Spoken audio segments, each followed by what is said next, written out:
ሰበር ዜና የካቲት 10 2018 ጤናና ፍቅር ይስጥልኝ ውድ አድማጭ ተመልካቾች እንደምንቆያችሁ የሰዓቱን አበይትና ሰበር ዜናዎች ይዘን ቀርበናል። በቅድሚያም አርዕስተ ዜናዎቹን በማስቀደም ጀምራለሁ። በአማራ ክልል የሚደረጉ ውጊያዎች ተጠናክረው ሲቀጥሉ የፋኖ ኃይሎች በተለያዩ ግንባሮች ማጥቃታቸውን አጠናክረው ቀጥለዋል። በጎንደር በተደረጉ ውጊያዎች የፋኖ ኃይሎች ዛሬም የተቆጣጠራቸውን ቀጠናዎች ማስጠበቅ ሲችሉ የአገዛዙ ምሽጎች በፋኖ ጦር ጠበብቶች ተደረማምሰዋል። የብልጽግና ጦር ሙትና ቁስለኛ ሆኗል። መሳሪያዎቹም በፋኖ ተማርከዋል። በዝርዝር እንዳስሰዋለን። በተመሳሳይ ጎጃም ላይም የቀለጠ ውጊያ ሲደረግ የብልጽግና ጦር በፋኖ መብረቄ ጥቃት ደርሶበታል። የፋኖ ኃይሎች ወደ ከተማዎች ዘልቀው በመግባት ጭምር የአገዛዙን ጦር አጭደው ከምረውታል። በዝርዝር እንቃኘዋለን። ወዲህ በወሎ በጀግንነት በተሰዋው በ10 አለቃ ኮማንዶ ሀቢብ የተሰየመው ዘመቻ ሲጀመር የብልጽግና ጦር በፋኖ በደረሰበት ምት የሬሳ ክምር ሆኗል። ክላሽ በፋኖ እንደ ጉድም ተማርኳል። የብልጽግና ጦር 4 ምሽጎች በአንድ ውጊያ ብቻ ተደርምሰዋል።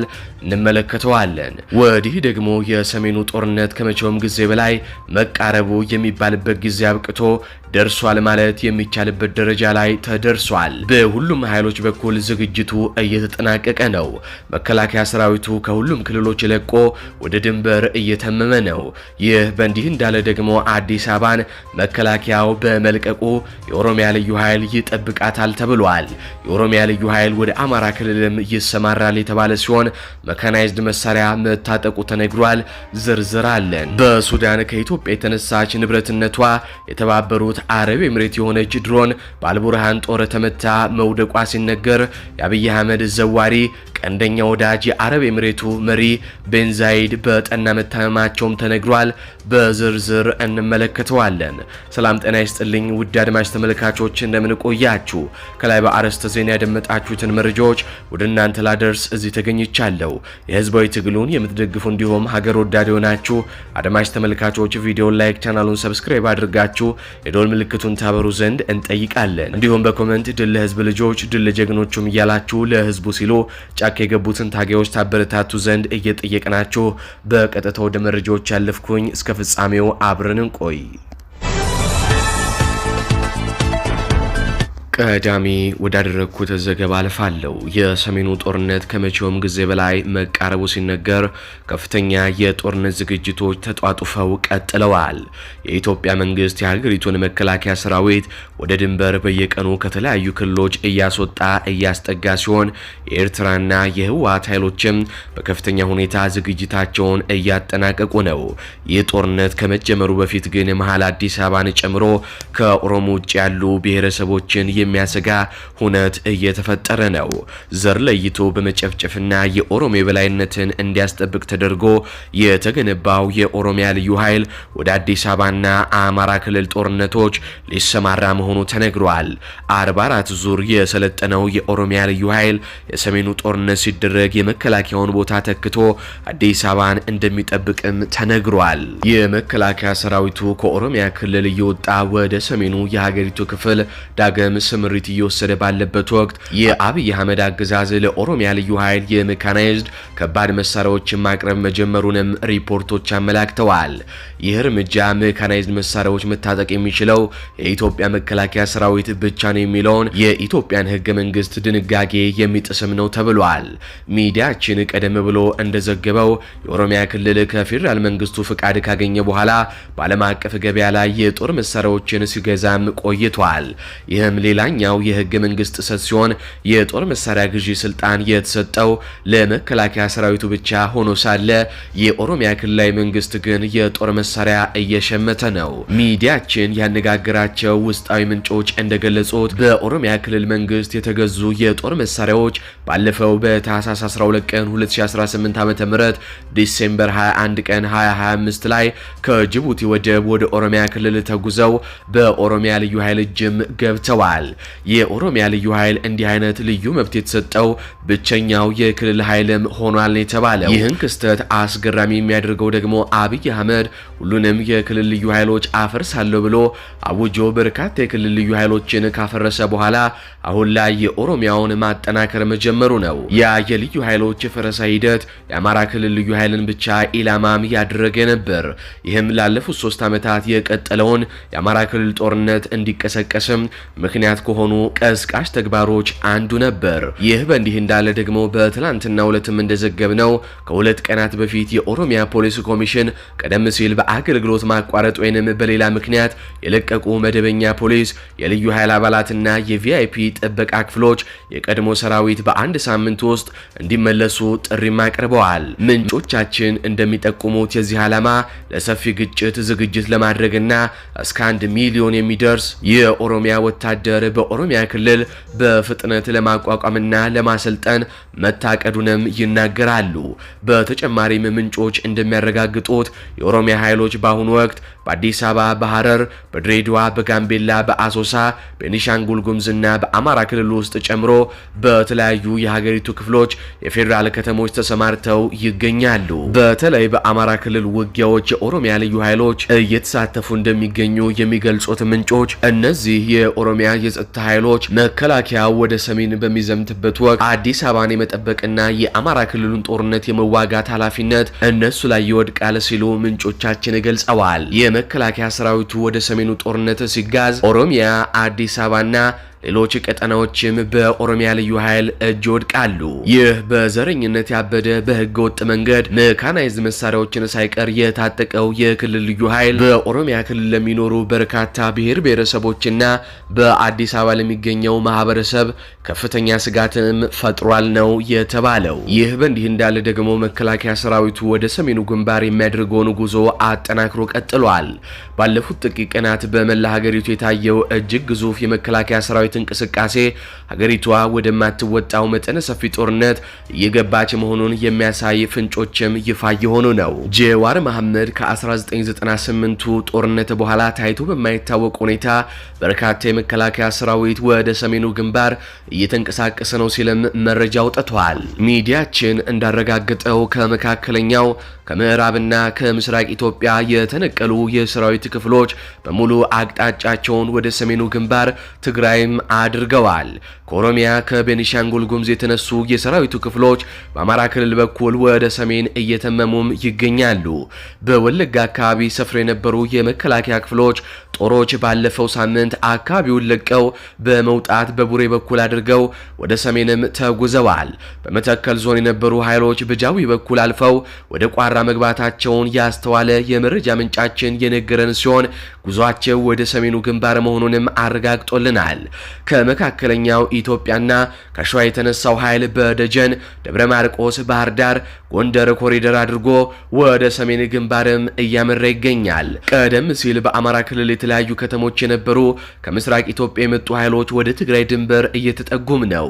በማዕከላዊ ጎንደር፣ በደቡብ ጎንደር፣ በባህር ዳር፣ በደብረ ብርሃን፣ በደሴና በኮምቦልቻ ስፍራ የነበሩ የሰራዊቱ ክፍሎች በሙሉ ወደ ትግራይ ክልል ዳግማዊ ስምሪትም ተሰጥቷቸዋል። ከጅጅጋ፣ ከሐረር፣ ከድሬዳዋና ከአዋሽ አካባቢ የተነሱ የመከላከያ ዩኒቶች በአፋር ክልል በኩል አድርገው ወደ ትግራይም ተንቀሳቅሰዋል። ይህ መጠነ ሰፊ የወታደራዊ ዝውውር እየተካሄደ ያለው ባለፈው አንድ ሳምንት ውስጥ 3 ወሳኝ አካላት የክተት ጥሪ ካስተላለፉ በኋላ መሆኑን የሁኔታውን አሳሳቢነትም ይጨምረዋል። የፌዴራል መንግስቱ፣ የትግራይ ጊዜያዊ አስተዳደርና የኦሮሚያ ክልላዊ መንግስት በየፊናቸው አጠቃላይ የህዝብ ንቅናቄ የክተት ጥሪም አውጀዋል። የኢትዮጵያ መከላከያ ሰራዊት ከሁሉም የሀገሪቱ ማዕዘናት ተነቅሎ ወደ ሰሜኑ መትመሙ ሀገሪቷ ለከፋ የእርስ በርስ ጦርነት መዘጋጀቷንም ቁልጭ አድርጎም ያሳያል። የዲፕሎማሲው ጥረት በከሸፈበትና ሁሉም ወገኖች ለጦርነት የክተት ጥሪ ባወጁበት በዚህ ወቅት የኢትዮጵያ ህዝብ በቀጣዮቹ ቀናት የሚከተለውን ክስተት በስጋትም እየተጠባበቀ ይገኛል። ይህ በእንዲህ እንዳለ ደግሞ ለአብይ አህመድና ለአብይ አህመድ ዘዋሪ ለሆኑት ለተባበሩት አረብ ኤሚሬቶች መርዶ የሆነ ዜና ከሱዳን ተሰምቷል። የሱዳን ኃይሎች ድሮን መተው መጣላቸውን ይፋ አድርገዋል። የሱዳን ኃይሎች በትላንትናው ዕለት ንብረትነቱ የአረብ ኤምሬት የሆነ አንድ ትልቅ ድሮን እንደጣሉ ለህዝባቸውና ለደጋፊዎቻቸው አብስረዋል። ድሮኗ ከኢትዮጵያ ድንበር በተደጋጋሚ የምትነሳ ስትሆን ባለቤትነቷ ደግሞ የተባበሩት አረብ ኤምሬት ናት። የአብይ አህመድ መንግስትና የአረብ ኤምሬቶች መንግስት በሱዳን አማጺ አርኤስኤፍን እንደሚደግፉ ይታወቃል። ከዚህ ጋር በተያያዘ እና አብይ አህመድ በሱዳንም ቅስማቸው እየተሰበረ ነው። ይህ በእንዲህ እንዳለ ደግሞ ከዚሁ ጋር በተያያዘ እጅግ አስገራሚና ለአብይ አህመድ በተለይ መርድ የሆነ ዜና ተሰምቷል። የተባበሩት አረብ ኤምሬት ፕሬዝዳንት በጠና መታመማቸው ተነግሯል። አብይ አህመድን እንደፈለጉ የሚያዙትና የሚዘውሩት በተለይም አብይ አህመድ ኢትዮጵያ ውስጥ ለሚያደርጋቸው እያንዳንዱ ሁነት እሳቸው አዘውት እንደሚያደርጉ የሚነገርላቸው የተባበሩት አረብ ኤምሬት መሪ መሐመድ ቢን ዛይድ በጠና መታመማቸው ተነግሯል። መሐመድ ቢን ዛይድ የፋሺስቱ አብይ አህመድ ቀንደኛ ደጋፊና በርካታ ድሮኖችን እንዲሁም ገንዘብን የሚያቀርቡለት እጅግ እንደ ወንድሜ ብሎ የሚጠራቸው እዚህ በመጡ ጊዜም በመተቃቀፍና በመተሻሸት ከፍተኛ ወዳጅነት እንዳላቸው የሚያሳይባቸው የሚመካባቸው ሰው ናቸው። አብይ አህመድ በኤርትራ ላይ የሚከፍተውም ጦርነት የተባበሩት አረብ ኤምሬት የቢን ዛይድ የውክልና ጦርነት እንደሆነም ይታወቃል። ከዚህ ጋር በተያያዘ እኚህ ሰው በጠና መታመማቸው ለአብይ አህመድ መንግስት ከመርዶን በላይ የከፋ እጅግ ከፍተኛ መርዶ ነው። አሁን በቀጥታ ወደ አማራ ክልል የጦር ግንባር መረጃዎቻችን አልፋለሁ። ዘመቻ 10 አለቃ ሀቢብ ዩሱፍ ተጀመረ።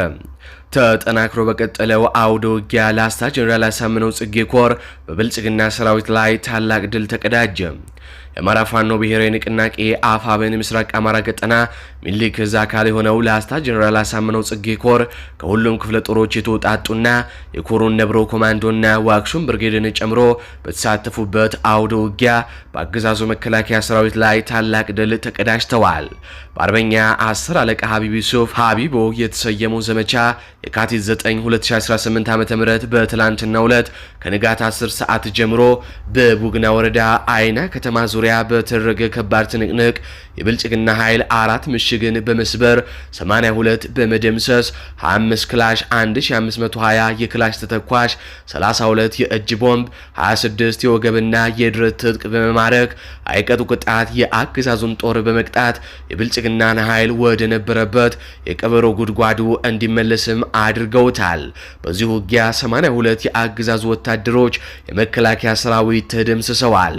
በተያዘ መረጃ የኃይሉ ከበደ ክፍለ ጦር ፖለቲካ ዘርፍ ኃላፊ የሆነው አርበኛ ጌታቸው ወርቁ በደህና መስመር ከጭላ ወደ አዚላ በአምቡላንስ ተጭኖ ሲንቀሳቀስ የነበረ የብልጽግና ካሬና ፖሊስ ከጭላ በ17 ኪሎ ሜትር ርቀት ቅንባ ማርያም ላይ ደፈጣ መያዝ የሰቆጣ ወረዳ 02 ቀበሌ ነዋሪ የሆነውን ኢንስፔክተር ወርቁ ባየንና ምረቱ ዓለሙ የሚባሉ የሰቆጣ ዙሪያ ወረዳ 012 ቀበሌ የሚሰራ ፖሊስን እንዲሁም 2 ክላሽንኮቭ በመማረክና ለእኩይ ዓላማ ሲጠቀሙበት በነበረ ተሽከርካሪ ላይ ጉዳት በማድረስ አርበኛ ጌታቸው ወርቁ ብቻውን ታላቅ ጀብዱ ፈጽሟል። ይህ በእንዲህ እንዳለ ወደ ጎንደር ስናል ፋኖ በቆላ ድባ ከተማ ውስጥ የነበረ የብልጽግና ምሽግን ጥሶ በመግባት በወሰደው እርምጃ 19 አገዛዙ ወታደሮች ሙትና ቁስለኛ መደረጋቸው ታወቀ። በአፋብን በላይ ዘለቀ ዳግማዊ ቴዎድሮስ ኮር ታደሎ ብርሃን ክፍለ ጦር ስር የጽናት ብርጌድ ፋኖች በትላንትናው ዕለት ምሽት 12 ሰዓት ጀምሮ በቆላ ድባ ከተማ ሰፍሮ በሚገኘው የብልጽግና ኃይል ላይ መብረቃዊ እርምጃ በመውሰድ ድል መቀዳጀታቸውን የኮሮ ህዝብ ግንኙነት ክፍል ለሚዲያችን በላከው መረጃም አሳውቀዋል። የጸረ አማራው ብልጽግና ቡድን ተላላኪ መከላከያ ሰራዊቱ በመሐለ ቆላ ድባ ከተማ ውስጥ በወረዳው ፖሊስ ጣቢያ ላይና በወረዳ አስተዳደሩ ቢሮ ላይ ሰፍሮም ሰንብቷል። በዳግማዊ ቴዎድሮስ ኮር ታደሎ ብርሃን ክፍለ ጦር ስር የጽናት ብርጌድ ፋኖች ትላንት ምሽት 12 ሰዓት ጀምሮ በወሰዱት እርምጃ የህዝብ መገልገያ ተቋማትን ለጉዳት ባላጋለጠ መልኩ የብልጽግና ምሽጎችን ከማፈራረስ ጀምሮ ስኬታማ እርምጃ በመውሰድ ድል ተቀዳጅተውበታል። የሽምቅ ጥቃት ሳይንስን ከአማራዊ ጀግንነትና የጦር ብልሃት ጋር ያጣመረ ነው በተባለው በዚህ ማጥቃት 11 የአገዛዙ ወታደሮች ሲገደሉ ከ8 በላይ የሚሆኑ ደግሞ የቆሰሉ ሲሆን በድምሩ ከ19 በላይ የብልጽግና ወታደሮች ሙትና ቁስለኛ መደረጋቸውን ነው ኮሩ በህዝብ ግንኙነቱ ክፍል በኩል ለሚዲያችን በላከው መረጃም የገለጸው። በተጨማሪም በርካታ የጦር መሳሪያ ከነተተኳሹ እንዲሁም ሌሎች ወታደራዊ ግብዓቶች በፋኖ ቁጥጥር ስርም መግባታቸው ተረጋግጧል። ፋኖ ወደ ብልጽግና ምሽግ በመግባት ከሚወስደው እርምጃ በተጨማሪም ከሳንጃ ውጊያ ጀምሮ በጨበጣ የጠላትን ብልጽግናን ኃይል በደፈጣና በቆረጣ አይቀጡ ቅጣት በመቅጣት ግብዓተ መሬቱን መፈጸሙን አጠናክሮ መቀጠሉን የሚዲያችን የግንባር ዘጋቢዎች ለማረጋገጥ ችለዋል። ወደ ጎጃም አልፋለሁ። በሶስት አቅጣጫ ወደ ጃቢ ጠህናህን ወረዳ ማክሰኝት የመጣውና ፍኖተ ሰላም ከተማ የመሸገው በርካታ ያገዛዙ የጥፋት ሰራዊት መደምሰሱ ተነገረ። ያገዛዙ ወንበር ጠባቂ የጥፋት ሰራዊት ለዘረፋና ንጹሃንን ለማጥፋት ተግባሩ ለመፈጸም ወደ ማክሰኝት በትላንትናው ዕለት በሌሊት በሶስት አቅጣጫ የመጣው የብልጽግና ጦር በአፋብኃይለ ቴዎድሮስ እዝ 109ኛ ኮር 77ኛ ክፍለ ጦር አናብስቶች አይቀጡ ቅጣት ተቀጣ። በቴዎድሮስ እዝ 109ኛ ኮር 77ኛ ክፍለ ጦር ቃኝ መሐንዲስና በአንደኛ ሻለቃ ነበልባሎች በተደረገ የእጅ በእጅ ተኩስ 7 የብልጽግና ኃይል ሲደመሰስ ከ10 በላይ ደግሞ የብልጽግና ኃይል ቁስለኛ ማድረግ ተችሏል። ያገዛዙ ኃይል በሌሊት በሶስት አቅጣጫ የመጣ ቢሆንም የገነት አቦ በድንግራ ማርያም የጅጋ በሰው አጥንትና በጎጎት ለመግባት ሙከራ ያደረገ ሲሆን በክንደ ነበልባሎቹ 77ኛ ክፍለ ጦር በሰነዘረበት ጥቃት ከፍተኛ የሆነ ሽንፈትን ተከናንበዋል።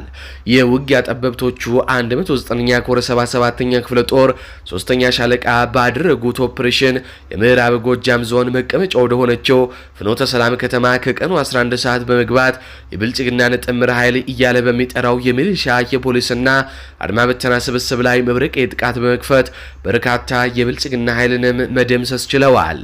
አይበገሬዎቹ 109ኛ ኮር 77ኛ ክፍለ ጦር 3ኛ ሻለቃ ባደረጉት የከተማ ኦፕሬሽን የብልጽግና ምሽግ ሙሉ በሙሉ የተቆጣጠሩ ሲሆን ፍኖተ ሰላም የመሸገው የብልጽግና ካሬ ላይ ከፍተኛ ጭንቀትና ውጥረትንም ፈጥረዋል።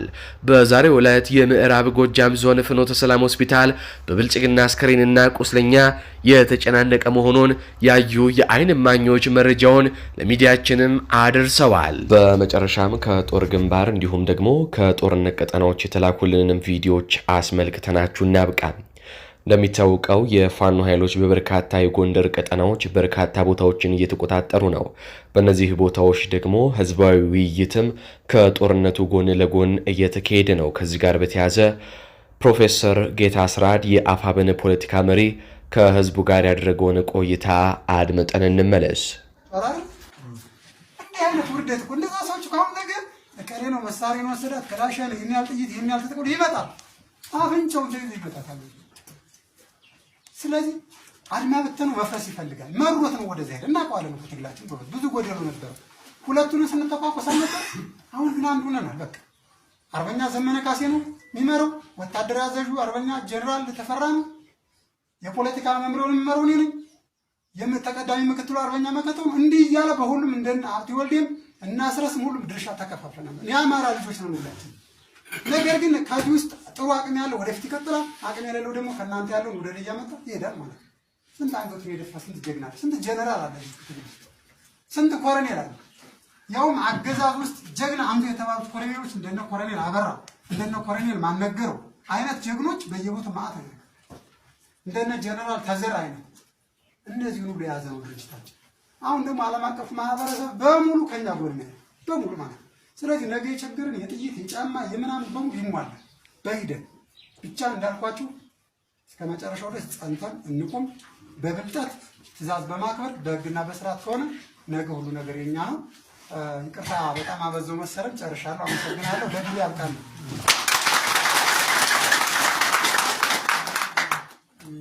እናመሰግናለን አርበኛ ፕሮፌሰር ጌታን። ያው እንግዲህ ይህንን ምክር መስማት ያለብን አሁን ችግሩ ምንድነው? እንሰማለን እናፈሰዋለን። አሁን ብዙዎቻችን የተሰባሰብነው ሌላም ኃይል ገና የኛ ያልተሰበሰበ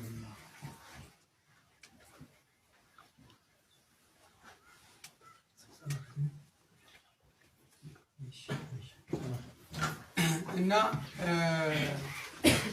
እኛ የሚገርማችሁ አንድ ሚዲያ እያየው ነበር። እነዚህ ከኛ ተቃራኒ የሆኑ ሰዎች ቅድም እንዳለው ፕሮፌሰር እኛ ስለማንዋራ ፎቶ ላይ ስለማንገኝ ኃይል የላቸውም 30 ሆነው ነው ክፍለ ጦር ሆነን የሚሉን ይሉናል። እዚህ በየሰፈሩ እንደ ውሻና እንደ ድመት የሚያውደለድለው ማለት ነው። አሁን የኛ ኃይል የብቻ አይደለም። ያው የሚታወቀው ሙጃ አለ፣ በየእንትኑ አለ፣ ገና ያልመጣል የኳስ አለ፣ ለዛሬ ግዳጅ ይሄዳል። ነጣጥለን ድምጻችን አጥፍተን ነው የሰራነው። አብዛኛውን በፍቃድ ምን ሄደ ገና ያልተሰበሰበም አለ እና እንዲህ እያሉ አርቆ አሳቢነታችንን ሌሎቻችንን በማየት ብዙ ነገሮች ለመደፋፈር የሚሞክሩናል። ምን ችግር አለ? ፕሮፌሰር ጌታ አለ፣ እንደዚህ አለ፣ መቼም በቃ አይጨክኑም፣ እንደዚህ አያደርጉም ስለምንባል ብዙ ነገሮችን ችለን አልፈናል። መሳሪያችንም በሴራ ሲሰራ ለግድያም በሴራ የተለያየ ነገር ሲገኝ ያን ሁሉ አልፈናል በእግዚአብሔር ቸርነት ማለት ነው እንጂ ኃይል አተን አይደል። ብዙ ኃይል አለ። እንግዲህ ከቆላ እስከ ደጋ ብዙ ወንድሞቻችን ተሯሩጠው በአጭር ጊዜ ውስጥ ከፍተኛ ኃይልን ያደራጀው። ስለዚህ አንድነታችንን ማጠናከር ማበርታት የተነገረውን እንግዲህ ፕሮፌሰር በቀጣይ የተለያዩ ስልጠናዎች ሁሉ ይኖራሉ።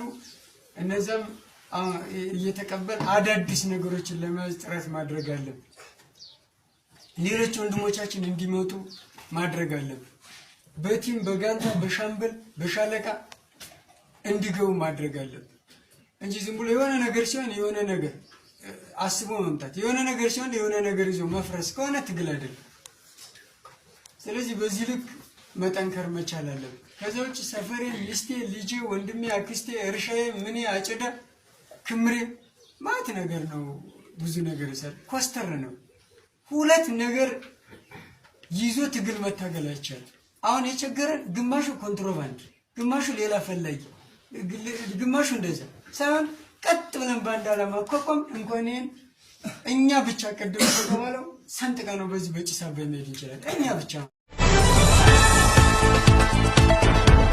በመጨረሻም ደግሞ የምርኮኛ የሚሊሻ ምርኮኛ ቪዲዮ እናስመለክታችኋለን። በነገራችን ላይ ይህንን ቪዲዮ ትላንትና ለቀነው ነበር። ነገር ግን ምሽት ላይ የዜና ወጃ ላይ ብዙም እይታ ባለማግኘቱ ዳግም እንለቀዋለን። እጅግ አስቂኝ የሆኑ የሚሊሻ ምርኮኞችን ነው የምናስመለክታችሁ። ተመልከቱት። ቀበሌ 06 ሚኒሻ ሸጋው ጸጋይ ይባላል። ሚኒሻ ማን? ሸጋው ጸጋይ። ስንት ዓመት አገልግለሃል በሚኒሻ? አራጋው ወርማ የሆነ ወደ ሚኒሻ ምን ወደ ሚኒሻ ፍላጎት ያሳደረ ምኑ ነው? ሲያዝብኝ በየትኛው ውጊያ ነው የተማረከው? በላይ ጋይንት እና ፋኖ ከማረከ በኋላ ምን አረገ? ምንም ያረገ ነገር የለም። 00 ክላሽ ነው የሰጠው? አብራራ የግልህ ነው ታጥቀህ ነው? ታጥቀህ ነው? በሳምንት ላይ ያስታጠቀ ቅዳሜ ያስታጠቀኝ። ያው በነገው ሰኞ ተቀማ።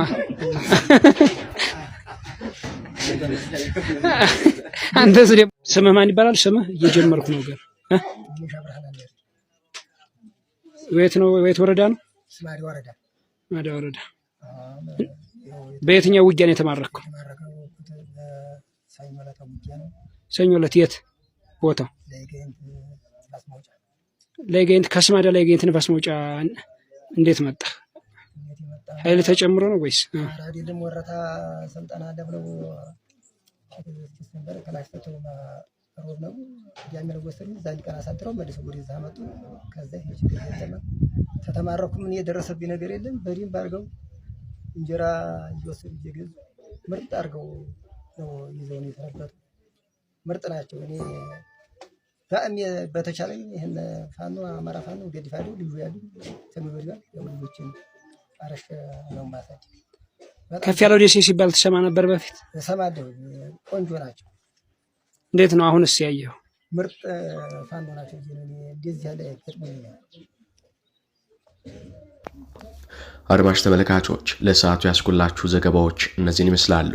በዜናዎቻችን ላይ ያላችሁን ሀሳብ አስተያየት በኮሜንት መስጫ ስር አስፍሩ። ቀጣይ በሌሎች ዘገባዎች እስካገኛችሁ ድረስ ቸር ያሰማን።